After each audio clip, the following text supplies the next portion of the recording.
Bom, a mesa aqui decidiu, viu, Dom? A mesa falou, nós vamos te dar mais 30 minutos. É o jeito. Bom, pessoal, nós passamos um pouco da hora, então, veja bem, primeiro eu queria registrar aqui a presença do Fabiano Camargo da Silva, do Diese, que compareceu, Marisa Alves da Costa, também do Sindipreves, veio ao nosso evento, está presente. Vou passar rapidamente para o nosso amigo César, está de saída, né? Tem que estar no aeroporto 1 hora, eu vou passar a palavra para ele para considerações finais. O César sai e aí a gente abre para as perguntas e para as considerações do plenário da reunião, ok? Pergunta para o César. Manda por e-mail para ti.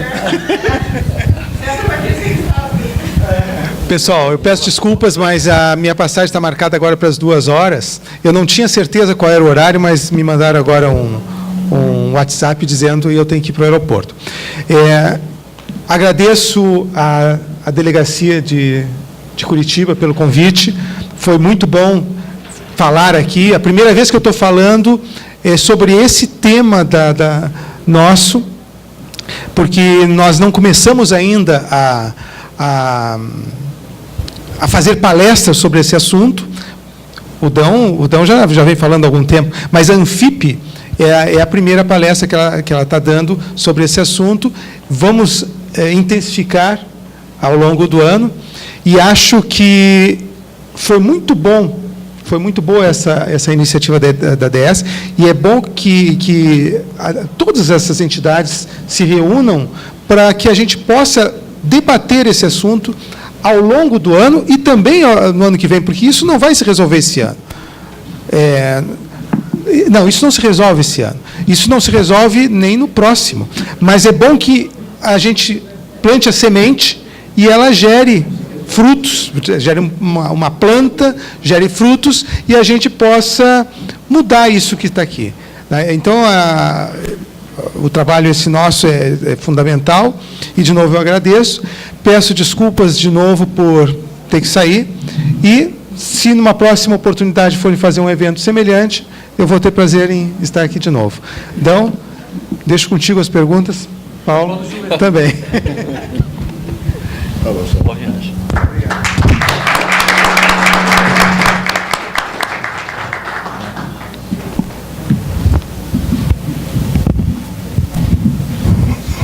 Muito bem. César, muito obrigado aí, em nome da ADS, em nome dos nossos filiados, em nome dos convidados, pela colaboração que você proporcionou para nós. Muito bem, eu já tenho, o Adriano já tem inscrição aqui de uma pessoa, do Adriano, do Tadeu. Nós vamos abrir, eu vou combinar para que a gente fale 3 minutos, eu acho que está razoável, né? No máximo 3 minutos, pela questão do tempo. Antes, eu queria apenas fazer alguns comentários daqui da mesa mesmo, vou aproveitar para abrir a linha de comentários, e dizer assim, eu acho que essa abordagem que foi feita aqui, dessa questão de reforma tributária, o aspecto político que tem numa reforma tributária, eu acho que essa pegada hoje, as falas aqui foram muito inspiradoras nesse sentido, da clareza desse tema, né? E eu tinha rascunhado aqui uma coisa que eu acho que é importante, assim, a gente notar dentro do que a gente está passando nesse momento no Brasil. Que alguém falou assim, não, a reforma tributária não é agora, ano que vem, o César acabou de falar, ano que vem continua. Essa batalha, ela não tem data, nós vamos ter que estar no esforço permanente e na preparação. Então, eu tinha verificado assim, como que os projetos políticos andam, né? Então, rapidamente, eu estava olhando assim, ó, em agosto de há menos de 2 anos, em agosto de 2016, se confirmou o impeachment, né? O golpe impeachment lá, que se deu em agosto. Em setembro, já se mudou a DRU, que passou a 30%. Ou seja, já se desvinculou receita em mais 10%, num volume absurdo de dinheiro. Em agosto, no mês seguinte. Em dezembro, 3 meses depois, se aprova a PEC do teto, que talvez seja a coisa mais avassaladora que nós tivemos nas últimas décadas. Né? Eu digo que é a herança maldita do Henrique Meirelles. Isso em dezembro de 2016. 3 meses depois, não tem recesso, não tem férias. Em março de 2017, a lei da terceirização, desengavetaram a lei lá e mexeram na estrutura do trabalho. Mas, em julho, mais 4 meses, quer dizer, não tem período de férias, não. Em julho, reforma trabalhista. Em julho. E aí viria agora, ia passar a reforma da Previdência. Então, a reforma da Previdência, que nós nos preocupamos tanto, ela é só mais uma. Ela não é a que vai arrebentar, ela é mais uma no projeto. Quer dizer, e a tributária? A tributária está dentro desse contexto de modelo político. Quer dizer, a questão política, é ela que dá a agenda, ela que dá o comando.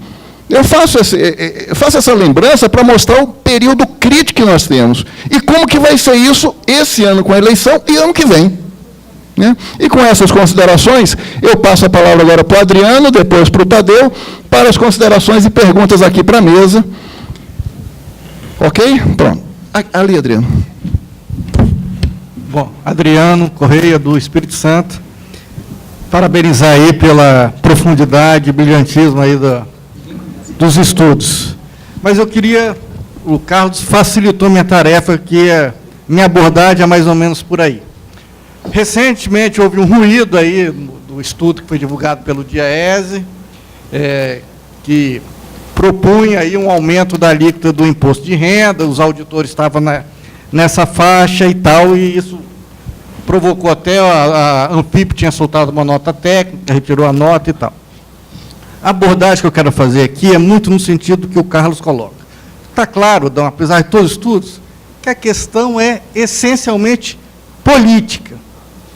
E nós vamos discutir, aliás, todas essas medidas aí do imposto de renda não precisam mexer na Constituição, é legislação infraconstitucional aí para a gente, qualquer lei pode alterar a tabela, e, enfim, não seria necessário mexer na Constituição para fazer as alterações. Mas, do meu ponto de vista, toda vez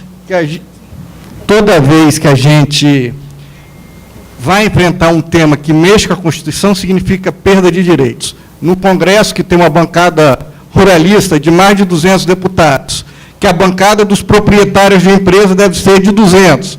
Quantos são lá os trabalhadores assalariados no Congresso Nacional?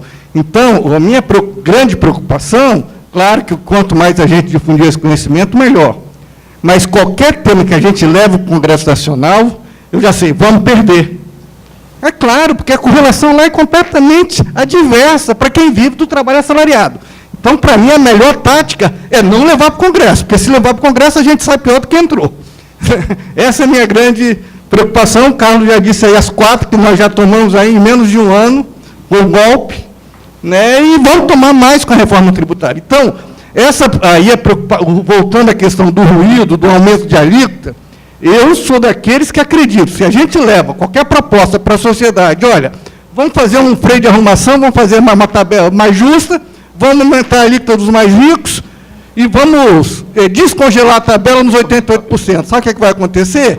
Eles vão pegar a alíquota para os mais ricos, assalariados, e vão esquecer o descongelamento e vai permanecer a tabela congelada. Então, qualquer mexida, do meu ponto de vista, a gente só perde. Deixa com a Rosângela. Ok, vou passar agora para o Tadeu. Bom dia. Bom dia a todos, todas. Eu quero parabenizar a IADS, apesar do evento ser bastante compacto, mas com a densidade das palestras, realmente foi muito interessante, né? E essa importância desse tema, na verdade, é meio que um resgate, né? A gente faz um tempo que não trata disso. A reforma tributária sempre é falada no Brasil, seja no início de governo, seja no início de campanhas eleitorais, e sempre sob esse viés de desoneração do capital para atrair investimentos, aquela coisa toda. E a gente já até ensaiou em outros tempos, ainda na época, a gente terminou um mandato lá de 2003, a gente tinha até uma campanha lançada, que era o Ir com Justiça, né, Paulo Gil, que era mais ou menos ia nessa linha. Claro que está muito mais aprofundado o estudo do Dão, do JF, Paulo Gil, e o pessoal todo que está trabalhando está bastante a gente vê a qualidade, tem simulação, hoje nós temos mais dados também, né? Antes a própria Receita escondia esses dados, hoje dá para trabalhar um pouco mais esse tema. E até comentava no intervalo aqui do café, né, eu larguei lá meus processos do CARF, lá que tem que julgar, tem uns 4 ainda para julgar para semana que vem. Mas é importante sair das planilhas, dos nossos pareceres, das nossas atividades, para pensar um pouco, para receber esse dado. Senão a gente só fica sendo alimentado por essa mídia mentirosa, né, que fica todo dia plantando coisa distorcida e a gente começa a acumular, e até aceitar, e até a reverberar o que eles estão trazendo todo dia, né? Então, uma oportunidade que é sempre importante, né? Um seminário, esse momento de parar, né, Paulo Gil, que a gente falava, não, tem que parar para afiar o machado, né? A velha história do machado, que não é o Matosinho Machado, é machado, não, aquela ferramenta do cara cortar, a piadinha que eu contava, Paulo Gil, né? Pode contar. Do sujeito que cortava lenha e era o fera. Ele ganhava de todo mundo de longe. E cortava lenha e acordava cedo, e todo dia ele trazia um feixe maior e tal, e cada vez... Mas chegou num ponto que ele começou a declinar. E aí o chefe dele começou, mas o que está acontecendo? Você está trabalhando mesmo? Não, eu estou trabalhando mais, mas eu não sei o que está acontecendo. E continuava. Quanto mais ele trabalhava, menos ele produzia. Aí um belo dia ele descobriu que ele tinha que parar para afiar o machado, porque a ferramenta dele é que estava com problema, né? Então não adiantava, ele trabalhava muito, mas o machado não trazia mais resposta, né? Então era a história do parar para pensar um pouco, afiar o machado, né, Paulo? Paulo gostava dessa história. Também, outro comentário assim, são mais comentários do que algumas reflexões em cima do que a gente viu. Paulo Gil falou é tão difícil alguém tratar um auditor como uma pessoa que mereça um reconhecimento social, né? E realmente é difícil no Brasil o nosso trabalho ser reconhecido. Aí eu me lembro da história, um vizinho, no prédio que eu moro, tinham 3 moradores estrangeiros. Um italiano, do qual nós compramos o apartamento dele, estrangeiro, assim, já era um brasileiro há muito tempo, viveu aqui, um espanhol e um coreano. O coreano e o espanhol continuavam lá. O espanhol, que vendeu agora, foi embora para a Espanha, um dia conversando conosco no elevador, o que vocês fazem? Tal? Trabalho na Receita, Ação Fiscal. A mentalidade do europeu, né? Puxa, que trabalho bonito e importante que vocês fazem. Mas é uma mentalidade, aqui é impossível. Mas na Espanha, né, a mentalidade, que trabalho importante e bonito que vocês têm, né, na atividade. Então, assim, é um reconhecimento que não é nos escondendo, não é cobrando, fazendo mais autos de infração de malha de pessoa física de 200 ou 300 reais, ou 500 reais, ou 1.000 reais, ou eletrônicos, que nós vamos ser reconhecidos por isso. É por essa discussão que o Dão traz, o Paulo Gil traz, né? E nós, como entidade, aqui nós estamos falando dentro do sindicato, né? Temos que estar nessa... É onde a gente mostra a nossa cara, né? Na questão das discussões, o Dom trouxe várias simulações, aquelas hipóteses ali, alinhavou, trouxe, né, N possibilidades de alteração que todas levam a melhor distribuição da carga, uma melhor, uma busca da redução da desigualdade. E um fator que chama muita atenção, Dom, na sua exposição, que Paulo Gil traz, é do papel da tributação, quando ele joga para o trabalhador mais renda para ele consumir e trazer para a economia. Quando ele mostra que estados e municípios podem ser os maiores, grandes interessados numa alteração tributária desse porte. Então, para além dos trabalhadores, que, sem dúvida, precisam e devem, e têm que estar totalmente ao lado dessa proposta, né, das propostas que forem sendo construídas, por mais difíceis e realizáveis que pareçam hoje, tem outros atores sociais que precisam também entrar nesse jogo, né? Essa forma de tributação concentrada na União, né, por meio de contribuições sociais que não chega no Estado e no município, né, o COFINS, o PIS, não veio para cá. E cada vez menos, o imposto de renda foi perdendo importância. Né, o IPI, que também é partilhado, foi perdendo importância. Né? Então, eles também são ao lado dos trabalhadores. Mas também tem uma parcela grande, e aí você veja como a reflexão faz, a gente fica sentado e fica pensando, né? O próprio setor produtivo, o setor honesto, produtivo, que não quer só espolhar o trabalhador, tem que ter interesse nisso. Porque é onde não querem atividade econômica, não querem desenvolvimento. Né? Tudo bem que tem aquele alerta que o Paulo Gil fez, que os donos do poder, os donos do capital, eles querem que a coisa cresça, mas não muito, para eles manterem o controle. Mas, assim, penso que uma parte do setor produtivo, que não o financeiro, esse não tem conversa. Esse vai estar sempre do outro lado do balcão. Mas uma parte do setor produtivo pode e deve ser buscado como parceiro nessa discussão. Eu acho que é a transformação dessa discussão numa coisa pública mesmo, né, de uma coisa de importância fundamental na construção desse país, que está caminhando fortemente para ampliar essa desigualdade, né? O desemprego cada vez aumenta mais, ao invés de diminuir. Então, quero fechar, acho que já passei muito do tempo, mas parabenizar e agradecer a oportunidade de poder ouvir essas palestras e a gente refletir um pouco sobre isso. Beleza, valeu, Tadeu. Só o Martins pediu a palavra. Martins, está contigo, então. Delmar também? Ok. Então, Martins, depois o Delmar. Mais alguém está inscrito? Não, né? Ok. Oi, Josete. Claro. Bom, acho que boa tarde já. Eu não me inscrevi motivado ali pela fala do meu amigo Adriano. Né? Meu nome é Martins. Meu nome é Martins, eu hoje estou no Conselho Executivo da Anfip, ocupo a vice-presidente de política de classe, e eu só queria parabenizar aqui os painelistas, o César já saiu, é um tema que eu pessoalmente estou muito empolgado com essa iniciativa da Anfip e da FENAFISCO. Eu só queria registrar aqui que se a Anfip, com toda essa correlação de força desfavorável a nós, se a gente não tivesse agido em relação à reforma da Previdência,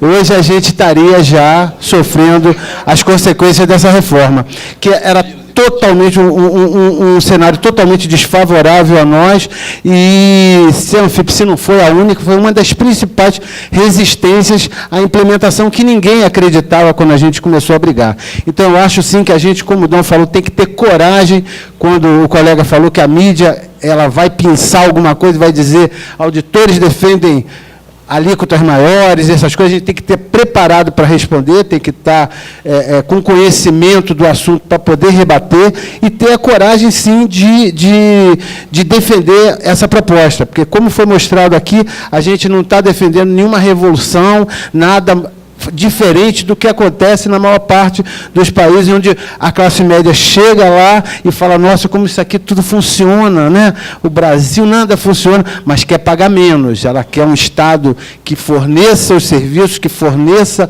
a proteção, mas quer pagar sempre menos e menos e menos. Isso não dá para ser dessa forma. Né? E obrigado, parabéns mais uma vez à DS Curitiba. Valeu, Martins, obrigado. Vou passar, então, para as considerações aqui da mesa. Depois tem o Delmar, a Josete, e a gente abre para se alguém quiser também fazer a abordagem.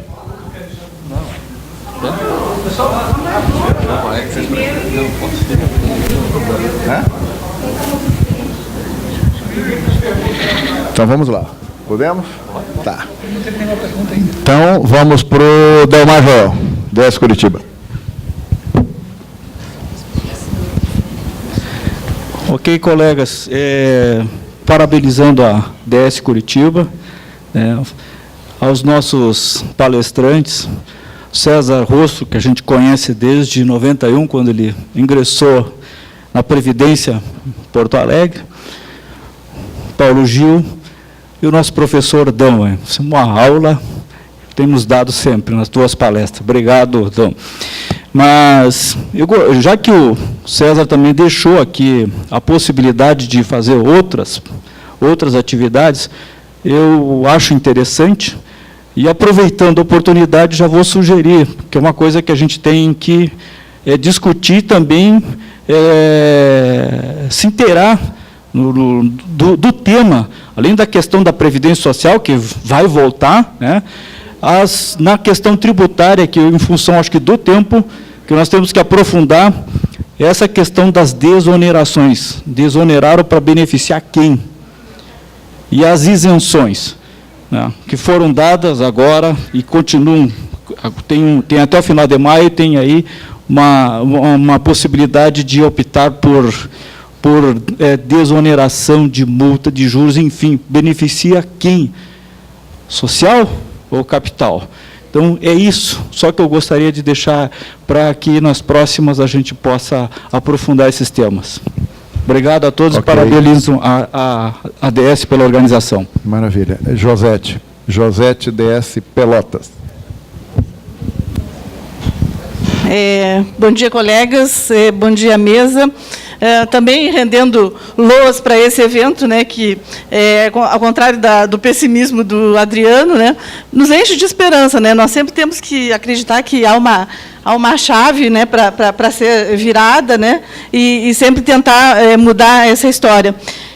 Colegas, eu venho chamar a atenção aqui para o PLS 395/2017, que está tramitando, está tramitando em comissões terminativas no Senado, e que institui, e tem a ver com reforma tributária, porque institui para os servidores públicos da União, Estado, Distrito Federal e municípios a obrigatoriedade de contribuir com alíquotas suplementares até o limite de inacreditáveis 22%, além dos 11%, para equacionar o déficit dos regimes de previdência de servidores públicos, dos regimes próprios de previdência. Isso envolve o PSS da União, isso envolve estados, Distrito Federal, os municípios. A Anfip já se apropriou do tema. Essa luta é muito grande, ela está tramitando na surdina, na penúltima comissão. Esse projeto de lei está sob consulta pública, nós temos que divulgar ao máximo e lá nos manifestar. Quando eu olhei, tinha 11 votos favoráveis e 4 contrários, então ele está tramitando a passos largos e silenciosamente. A União quer que nós contribuamos de novo para pagar um déficit que parece que já tinha sido resolvido. Vocês lembram que quando criaram o FUNPRESP nasceu com uma dotação orçamentária de 100 milhões de reais. Né? E o combalido RPPS, além de não haver a renovação da massa, porque não entra os novos que entram vão contribuir para o FUNPRESP. Além disso, esse déficit, em 20, 30 anos, ele ia se agravar, mas depois ele vai ficar estacionário até diminuir. Então, é uma falácia. Esse déficit, nós temos que desmontar isso. E o Dão falou, Paulo Gil também, eu acho que o César também, que nos antecedeu, falou que nós temos que estudar e encontrar diversidade de fontes de financiamento para a Seguridade Social. Temos agora uma reforma tributária que vai no caminho da simplificação, né, do Rauli, e que pode comprometer o financiamento da Seguridade Social. Mas temos, sobretudo, que pensar também em novas fontes de financiamento para os regimes de servidores públicos, porque não pode ser, como acontece hoje, que só os servidores públicos sustentam o regime próprio de previdência. Isso não existe em nenhum lugar e não se sustenta de forma alguma. Né? Porque a contribuição da União nunca aparece, os estados nós estamos vendo o que está acontecendo e os municípios indo pelo mesmo caminho. Então, chama a atenção para nós divulgarmos nossos grupos. Essa questão do problema grave da Previdência que estão nos colocando passa pela reforma tributária, porque a Previdência, a Seguridade Social, ela tem que ser sustentada pelos tributos, pela cesta de tributos, né? E não, nós imaginem, o que está em jogo aí é sempre disputa de orçamento, né? Nos empurrarem agora uma previsão que não existe, gente, isso é seríssimo. Não existe na 9.717 a previsão de que servidores contribuam com alíquota especial para equacionar déficit. A Lei 9.717, ela prevê que o déficit é responsabilidade do ente instituidor do regime. A responsabilidade da União, dos Estados, do Distrito Federal e dos municípios, não é dos servidores. E essa conta está sendo empurrada para nós. Morreu, né? É todo o conjunto de servidores, servidores ativos, inativos e pensionistas.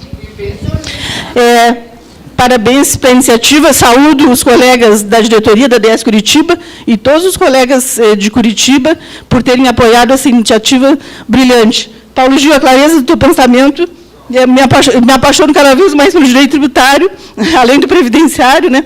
E o Dan, eu votei nele para secretário da Receita Federal, eu já queria voltar para ministro da Fazenda, presidente do Banco Mundial, alguma coisa assim.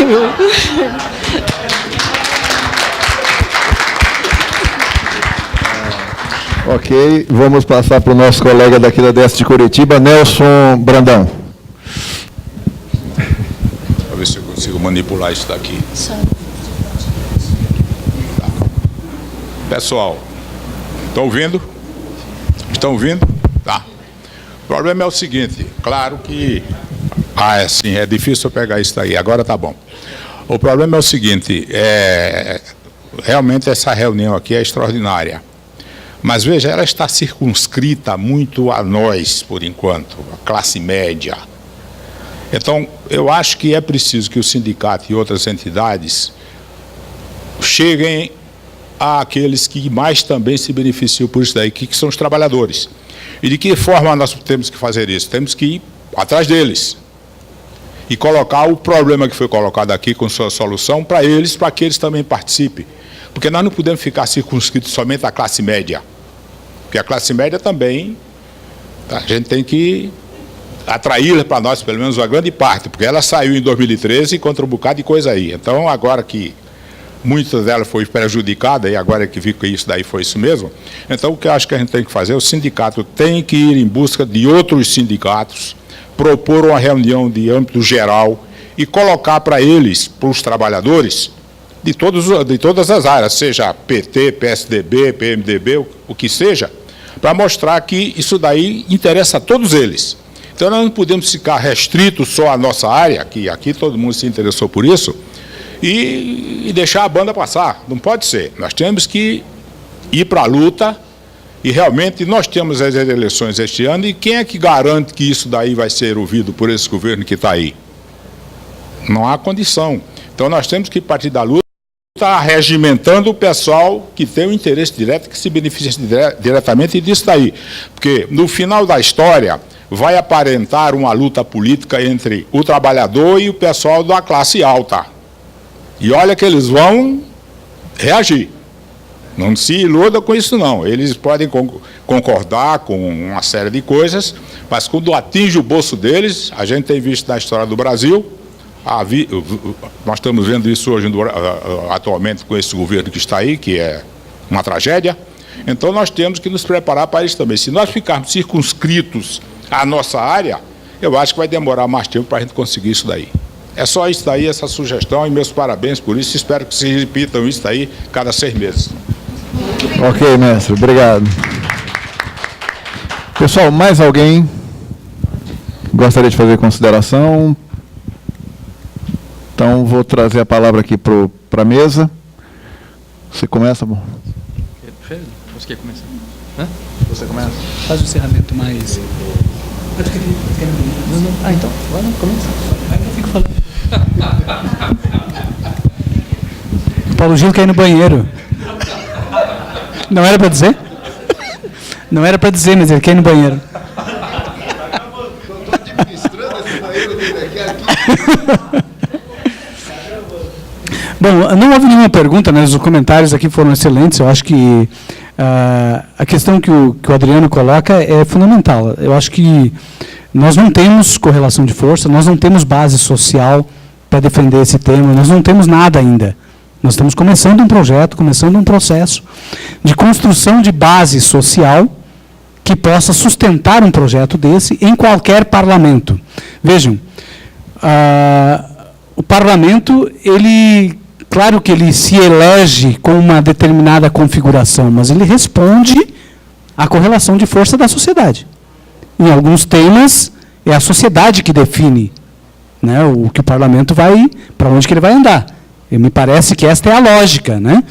É óbvio que a gente não deve cometer nenhuma irresponsabilidade de jogar um projeto desse tipo, um Congresso Nacional deste tipo, sem ter uma correlação de força, assim como não deve jogar num Congresso Nacional desse tipo nenhuma LOF, nenhuma medida que, de alguma forma, possa servir, né, de válvula de escape para atender interesses do setor privado, que fica, né, contrariado pela atuação do fisco, pela atuação do Estado, enfim, são várias. Eu acho que a questão da correlação de força, ela passa, em grande medida, por quanto a sociedade vai se apropriar do tema. Essa que me parece que é o maior desafio. Se a gente pensar que no tema tributário, se a gente for em qualquer federação de indústria, qualquer federação de empresas, ou FEBRABAN, ou de bancos, enfim, a gente vai ter quase que um andar inteiro desses edifícios tratando de questões tributárias. Gente especializadíssima, grandes juristas trabalham para essas organizações. Eles são especializados, esses caras conhecem tributação do mundo todo, muito mais que os maiores tributaristas, eles conhecem tudo. A gente vai na CUT, vai na Força Sindical, vai nas centrais, vai no Sindifisco Nacional, e nós não temos essa estrutura de juristas pensando tributos. Vejam, então, nós relegamos esse assunto para os empresários, a sociedade. Então, nós temos muita coisa para andar ainda. Nós temos muita estrada para andar. Claro que, dependendo da correlação de forças que se instala nas eleições de 2018, dependendo do que acontece, hoje é difícil de fazer previsões, né? Previsões políticas hoje no Brasil é uma coisa quase impossível de fazer. Tu não sabe o que vai acontecer daqui a 3 meses. Né? A coisa ficou muito incerta. Mas dependendo do que aconteça daqui a 6 meses, nas eleições, ou o que acontece no Congresso Nacional no ano que vem, talvez se acelere este processo. Talvez se acelere este processo de construção de base, de correlação de força para avançar esses projetos. Talvez não. Né? Os mais pessimistas diriam, vai ficar tudo igual para pior. Outros podem dizer, olha, o pior já passou. Né? Agora só pode, né, dependendo do que acontece, pode mudar para melhor. Então, quer dizer, tudo é muito incerto.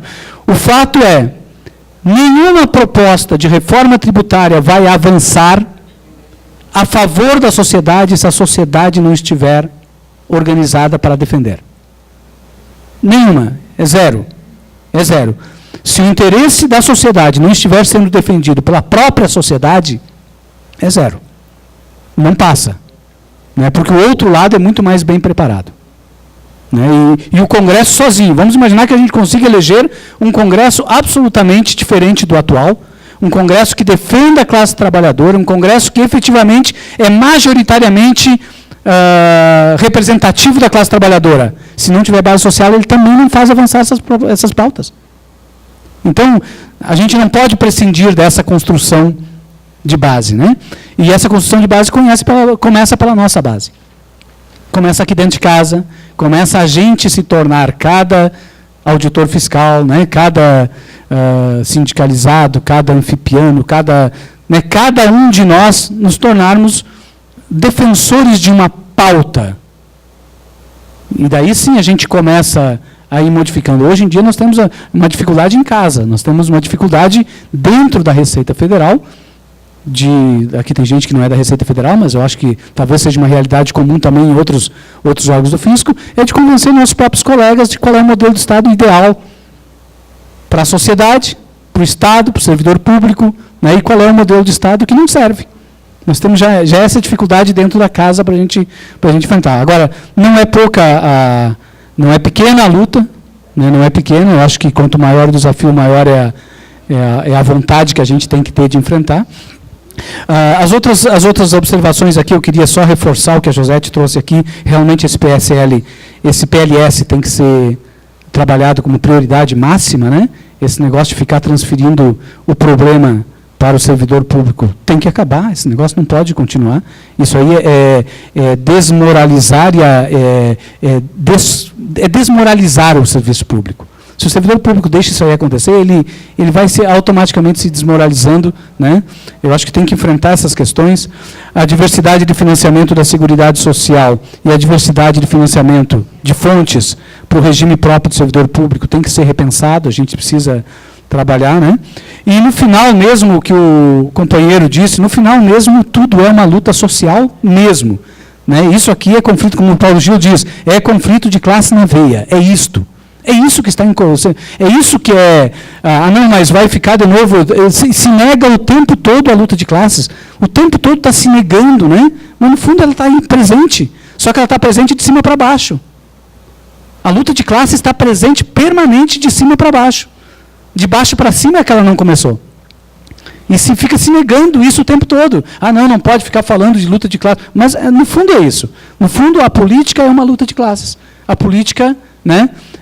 Tem um professor, Pedrinho Guarese, é um padre, professor da PUC em Porto Alegre, e ele perguntava sempre para os alunos o que é o Estado.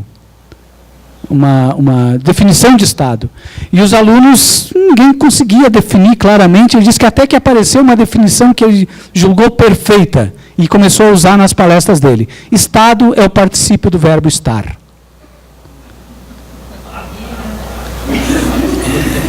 Mas, no fundo, é isto. Estado é o que resulta. É o que ficou. Mas o que ficou do quê? O que ficou das lutas de classe. É o que estabilizou. Das lutas de classe, dos enfrentamentos de classe. Alguns países esse enfrentamento se dá de forma armada, de forma sangrenta. Em outros países se dá de forma política, de forma... né, de enfrentamento, de consciente, enfim. Mas é enfrentamento. O que sobra disso é o Estado. O Estado. Então, o Estado não é bom nem ruim. O Estado é o que sobra. A questão é que, nesta luta de classes, só tem um ator lutando. E o outro só apanhando. Esse outro ator que só está apanhando precisa entrar na luta. E, para entrar na luta, ele precisa ter instrumentos. E aí que volta o Machado, né? O instrumento é conhecimento. Eu acho que é o conhecimento, é se apropriar do assunto. Esse é um assunto que interessa muito mais aos pobres do que aos ricos, muito mais à sociedade do que aos empresários. Esse é um assunto, e nós dominamos esse assunto, aí que a nossa responsabilidade está aí, é um assunto da nossa casa, então nós temos que levar esse assunto de alguma forma para a sociedade, desde que a gente tenha essa compreensão. Obrigado.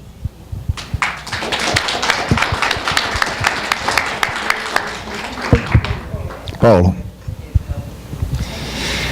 Bom, desde já agradecer a todos, e especialmente ao Odão agora por falar primeiro. Gente, eu acho que tem uma questão que era para o César falar, e ele saiu, então vou tentar falar alguma coisa, não em nome da Anfip, obviamente, né, porque não posso, não estou autorizado. Mas sobre o ruído aí que falou o Adriano, acho que é de interesse de todos, né? Nesse projeto aí, que tem essas entidades todas, e quem está bancando mais, puxando, são a FIP e FENAFISCO, tem várias fases, acho que o César falou um pouco disso. Então, nós temos muitos estudos, muitas discussões, a posição dos especialistas, vamos dizer assim, entre aspas, é plural, não tem só a nossa corrente. Tem uma turma do IPEA lá que pensa um pouco diferente da gente em algumas questões, às vezes até bem diferente. E nós não fizemos ainda uma reunião para fechar a posição. Nessa reunião vai ter peso político a posição das direções das entidades, obviamente, não é isso? Então já tem uma preocupação. Então a primeira questão é essa, nós do JF tem simulações, tem propostas e tudo. No âmbito do projeto esse aí, Reforma Tributária Solidária, tem as premissas, foram colocados aqueles pontos que são consensuados, mas a gente sabe que tanto Deus como o diabo moram nos detalhes, né? Então, a hora que a gente for discutir os detalhes, a coisa vai pegar um pouco. Não que vai descambar, não. Então, faz essa advertência. Aquela nota, foi alguma nota que foi iniciativa, talvez, isolada, né, de alguém do DIES e de alguém da Anfip. Mas, mesmo aquela nota lá, o meu chefe de Campinas, que não é a favor de aumentar a carga, fez as contas e falou, não, mas eu também não vou pagar mais. O problema não era estava mal calibrada, a tabela estava mal. O problema principal era não propor o fim da revogação da isenção de lucros e dividendos, né? Esse que é o problema. Mas então, para limpar a área. Com relação ao cenário político, o Dan já falou alguma coisa, Adriano.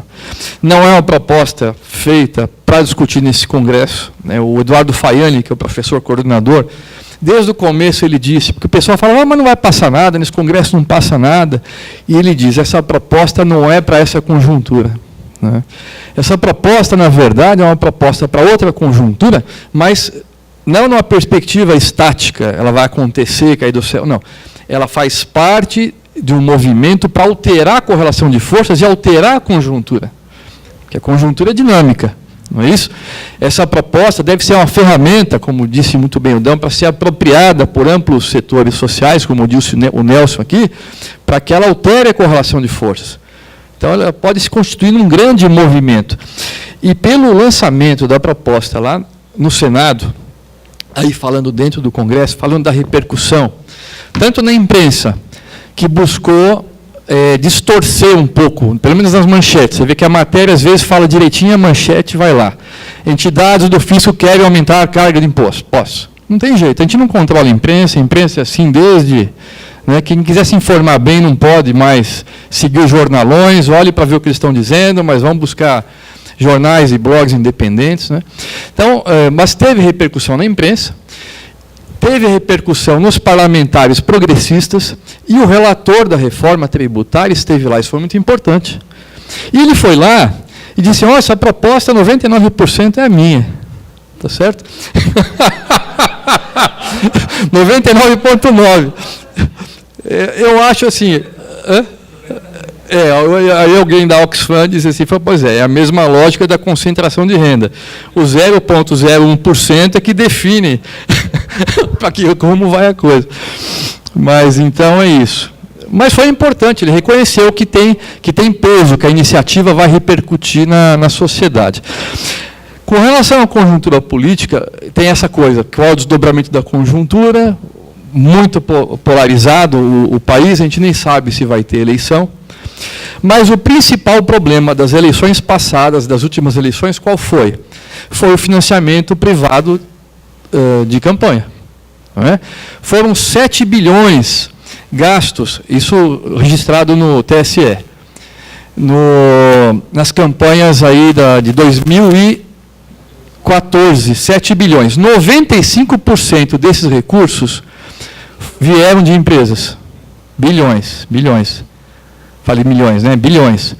95% desse recurso vieram das empresas. E vieram do universo de 1% das empresas. Em prejuízo, inclusive, dos outros 99% de empresários. 1% das corporações, das empresas desse país, estão fazendo a pauta política. Certo? Bom, isso está proibido agora. Em 2016, esse fundo partidário agora tem 2,5 bilhões. Tem gente que critica, porque que é fundo público, vai ser, mas o dinheiro antes saía, né? Era público de outra forma, né? Ele estava apenas diluído. Então, vamos ver como é que vai ser isso. Eu acho que vai ser uma guerra no país, mas é um momento importante para fazer as grandes discussões nacionais. Uma outra coisa que eu queria chamar a atenção, o Dão coloca dedo na ferida, ele é muito corajoso, eu vou tentar tomar um pouco dessa coragem. Em 2013, houve uma inflexão no país, não é? As manifestações e tal.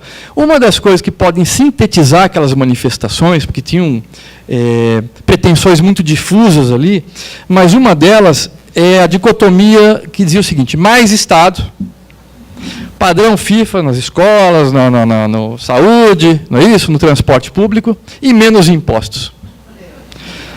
Às vezes eram as mesmas pessoas que defendiam as duas coisas, às vezes não eram. Não é? Então, isso mostra que uma parte da sociedade brasileira, num momento pelo menos, comprou a ideia de que o Estado mais prejudica do que ajuda, que tem que ser combatido, de que tem que ter corrupção. Claro que essa pauta foi incensada 24 horas por dia pela Rede Globo, principalmente, que pauta os outros veículos de comunicação, que pauta as revistas, que pauta até os jornais, a gente sabe disso. Então, a força ideológica disso é enorme. Não é um movimento fácil de fazer. Mas esse é um movimento de ataque ao Estado. E a saída para isso é incluir uma proposta dessa num outro projeto de país. A gente não vai conseguir aprovar isso fora de um projeto nacional de desenvolvimento, né? E um projeto nacional de desenvolvimento, acho que passa pelo que o Tadeu estava falando aqui, um desenvolvimento econômico e social, inclusive, que se apoie muito mais no mercado interno do que nas exportações, né? A gente tem que lembrar o seguinte: nessa campanha para reduzir o Estado, bate no gasto público, a farra dos gastos fiscais, tá certo? Não é isso? Quantas vezes ouvimos esse discurso? Agora, o que dizia lá o Keynes e os keynesianos todos? Eles falavam assim: olha, o gasto de um é a renda do outro. Certo? Se eu não gasto no teu restaurante, você não emprega no teu restaurante. Não é isso? E é assim que funciona a economia. E quando você corta o gasto público especificamente, como está acontecendo agora, a economia anda para trás. Não existe um exemplo histórico no mundo de país que tenha saído de uma crise cortando o gasto público. Não existe. Se tivesse existido, eles podiam colocar na mesa esse exemplo, vamos ver se dá certo, mas não existe.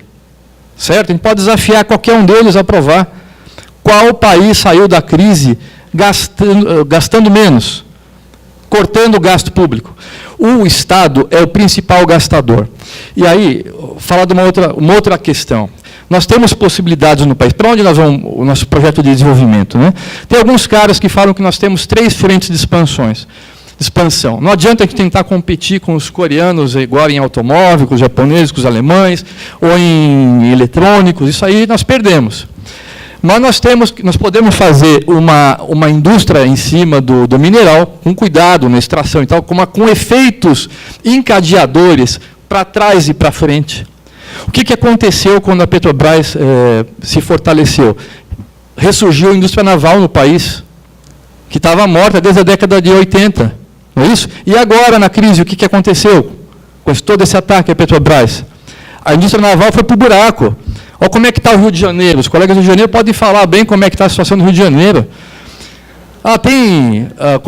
Foi incompetência administrativa, tem isso aí. Mas isso não explica, é 30% de perda de receita do petróleo. São os efeitos dinâmicos que não tem mais. Então, uma frente de expansão é em torno do petróleo, dos outros minérios, com efeitos de industrialização, na cadeia produtiva, não exportando minério de ferro bruto para comprar industrializado. O outro efeito encadeador importante é recuperar as indústrias que nós já tivemos aqui, que temos e que não tivemos. E o terceiro, que eu acho que é o central, e que casa com a nossa proposta, é promover o que se chama hoje de indústria da infraestrutura. Você gasta R$1 na educação, volta 1,60 para a economia, 1,70. É um estudo do Jorge Abrão do IPEA. Gasta R$1 na saúde, volta 1,70 para a economia. No Bolsa Família, volta para a economia, também acho que é 1,30, 1,40, certo? Não deve ser a política, isso aí é só um colchão amortecedor, um colchão social. Mas o gasto na infraestrutura. Quando você gasta R$1 de juros, quanto é que volta para a economia? Sabe? 70 centavos. O multiplicador é negativo, não é? E o financiamento da Seguridade Social, quer dizer, o fortalecimento da Seguridade Social, como a gente propõe, vai ter um efeito sobre a cadeia produtiva do país todo, um efeito dinâmico na economia, um efeito virtuoso, não é? Então, aqui, fortalecimento da Seguridade Social, com diversidade de fontes, como disse a Josete, isso é fundamental. E a progressividade, como disse, a revisão de renúncias. Eles não falam que a maior renúncia é a isenção de lucros e dividendos. Vão olhar lá o gasto tributário da Receita Federal, olha o conceito de gasto tributário, verifiquem se a isenção de lucros e dividendos não se enquadra naquele conceito de gasto tributário e olha se está lá a renúncia do... Não está lá. O simples está lá. O simples é um problema, tá certo? Mas a isenção para os grandes não é. Então é isso. Para terminar, acho que é isso, a conjuntura muda, o papel da Anfip na reforma da Previdência, a gente tem que reconhecer. A gente era do Nafisco lá. Naquela época a gente fazia uma disputa de campos e não sei o quê pela representação, e as coisas mudam mesmo, são dinâmicas. Hoje inverteu isso aí, eu estou vendo. Ressalvadas as valorosas e combativas delegacias sindicais aí da oposição, a direção do Sindifisco morreu. Morreu. Para essas questões que interessam, não faz mais nada. E é o rabo que balança o cachorro, virou uma banca de advogados. Eu nem quero entrar nessa coisa aqui, porque a gente passa raiva, tá certo? Porque não tem sindicato no mundo, que gasta 400 milhões de honorários com advogado. Eu não conheço. Não tem sindicato no mundo que faz uma greve de 3 anos e meio de mentirinha. Tá bom, mas esse é outro assunto, tá certo? Eu só fico um pouco indignado. Então, assim, para terminar, eu queria propor, tem muitos colegas aqui, até um colega procurou e falou assim, tem que pegar alguma renúncia e tratar disso, aprofundar tal assunto, tá? É verdade. Escrevam, o JF publica, não é, Dão? E a gente está fazendo um monte de coisa, a gente precisa mesmo aprofundar, precisa de mais gente. E aí, fechando aí com o que falou o Tadeu do Machado, para afiar o Machado, que a gente não se sinta culpa, essa culpa vem da tradição cristã, não precisa. Calvinista, na verdade, né? Tem a outra, aquela dali do hino do Ceará, que é ótima. A abelha fazendo mel vale o tempo que não voou. Eu acho que essa representa esse momento nosso aqui.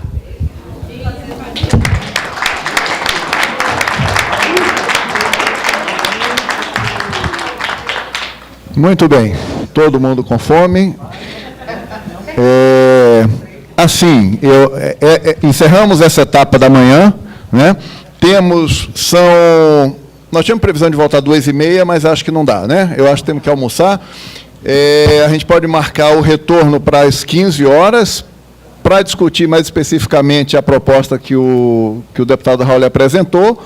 Para quem retornar para esse trabalho de grupo, nós vamos fazer aqui um detalhamento, enfim, específico, já de uma forma, em formato de grupo de trabalho. Fazemos esse intervalo. Lembro que quem tiver de saída, não esquecer de pegar o certificado, tá ok? E da nossa parte, da ADS Curitiba, agradecer especialmente os palestrantes que se dispuseram, vieram, prepararam um trabalho sensacional, vão depois deixar conosco esse material. Então, as pessoas que tiverem interesse no material, nos peçam na ADS, porque o próprio César ficou de arrumar e verificar com a Anfip se aquele material deles se distribui ou se tem algo mais a colocar. E, da mesma forma, tanto as palestras do Dão quanto do Paulo Gil. E de nossa parte agradecemos, né, Nadia, a participação, o empenho, o interesse, e dizer que para a gente esse tema é caro e nós vamos continuar brigando por essa temática da política, da questão tributária, da desigualdade, enfim, aquilo que nos cabe como servidor público também. Então, a todos, obrigado aí pela parte da manhã e até mais.